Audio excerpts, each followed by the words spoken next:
Spot Outdoors is brought to you by Furrow Outdoors and Pod Storage.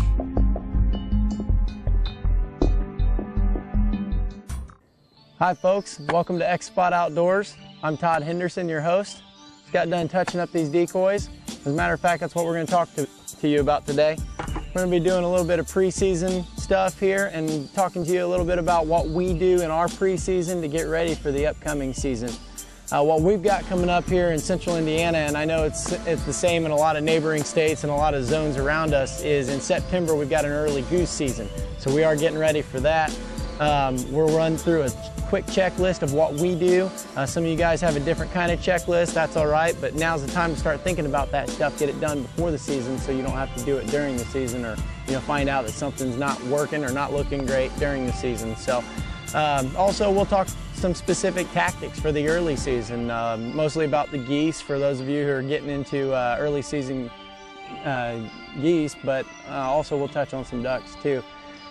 First of all, with our checklist, we just kind of mentally go through it. If you need to write one down, then by all means go for it. But that can vary from all kinds of different stuff. First of all, getting permission. That's the big one. This is the time of year to get out there and get permission.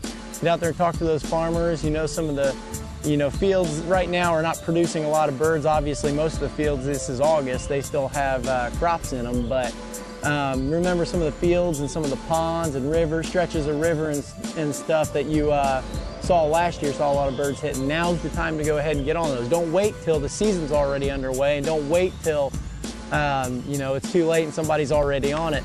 Get out there and get permission. Be courteous when you're talking to these landowners, these farmers, especially some of these old timers. They like to sit and chat, and that's cool. You can learn a lot from them about life and about hunting. So sit there and take time with them. Hang out on the front porch and talk to them. Be courteous.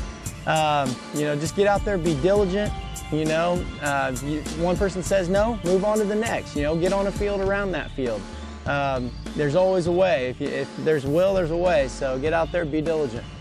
Next thing, obvious stuff like all your equipment needs. Blinds, you got duck decoys, you got goose decoys, you've got all kinds of stuff, your mojos, you've got blinds, you've got all kinds of stuff that you need to get. You guys that have boats, get out there, fix your boat up, make sure that you got the leaks patched up, fix up the motors, whatever you need to do before the season starts.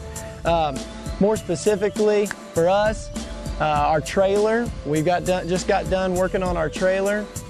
We've got it rewired, we've got the lights working and all that, our truck and everything. Decoys, want to just make sure what we've done with all of our decoys is, when the summertime comes, we put ours in a pod. It's a great way to store your stuff. We just have the pod delivered to us. We put all of our hunting stuff in it, empty out this trailer, put everything in that pod, just send it away, say goodbye. And then we had that pod redelivered here not too long ago. It's like Christmas, opening it back up. We get our stuff back out, and we were lazy at the end of last year. We usually are, tired and beat up, so we just threw our stuff in there. So there's blood and mud and different stuff on them. So go in, pressure wash all that off, get them looking good, because they're decoys. They're supposed to look like real birds. So get that stuff taken care of on your decoys. Touch up with paint like I just did these mallard ducks here. Touch up paint, touch up the flocking. On your calls, just make sure they're tuned up, make sure they're clean, ready to go. You should have been practicing your calls all summer, but if you haven't, get practicing now, your goose and your duck calling. Don't be that guy who shows up to the blind that hasn't practiced his calls and expects to be the lead caller in the blind, because you know what? Somebody else did practice, somebody else is sounding better, and somebody else is going to take that lead call. Anyways, that all being said, Just make sure that your equipment's all checked out. You've got everything working good, like I said, and looking good, so you don't have to worry about it during the season.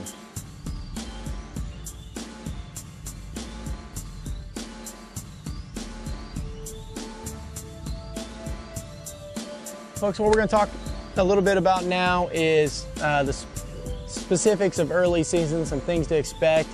Some of you who maybe have never participated in the early season before, those of you who have, you kind of know how it is, but just to remind you what to expect, it's tough. The geese, especially here in the Midwest, depending on where you're at, we're in central Indiana, and it's tough around here. All these are local birds. They're not migrators. Unless you're up in Canada, you're not experiencing, these huge migrating flocks yet. I mean, it's just not going to happen. It's August.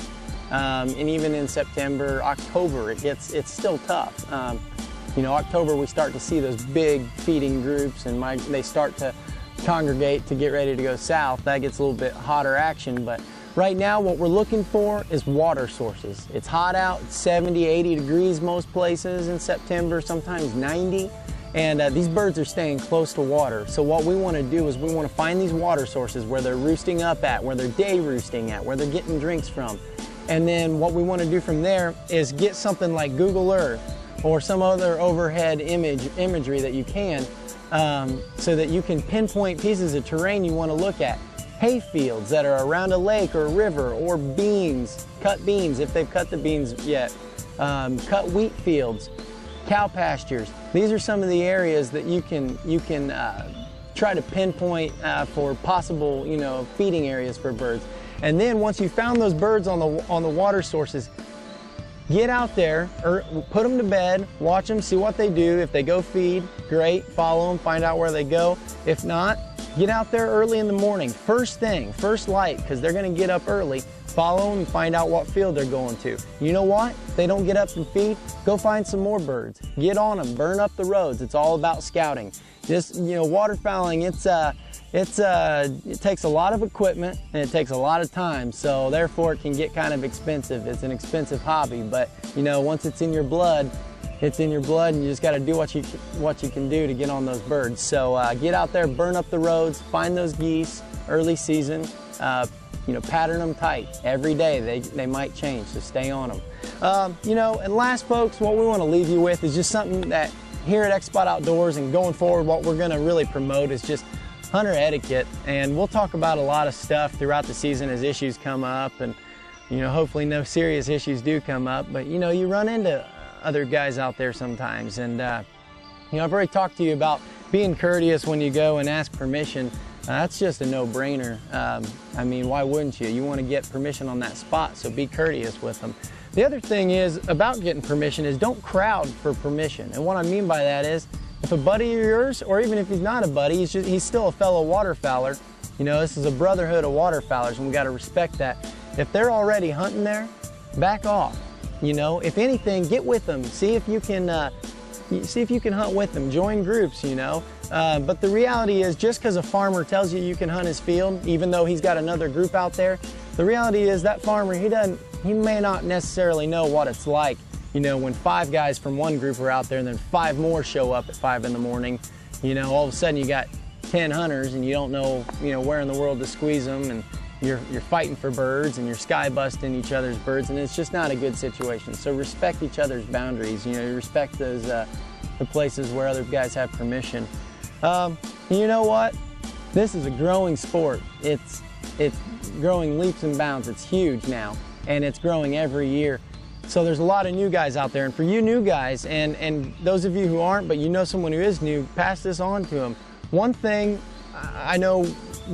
that you can really do, and you need to do as a new guy in the sport, and as a new guy in the group hunting, is like I said before, it takes a lot of stuff to do this waterfowling, and that being said, it can get kind of costly.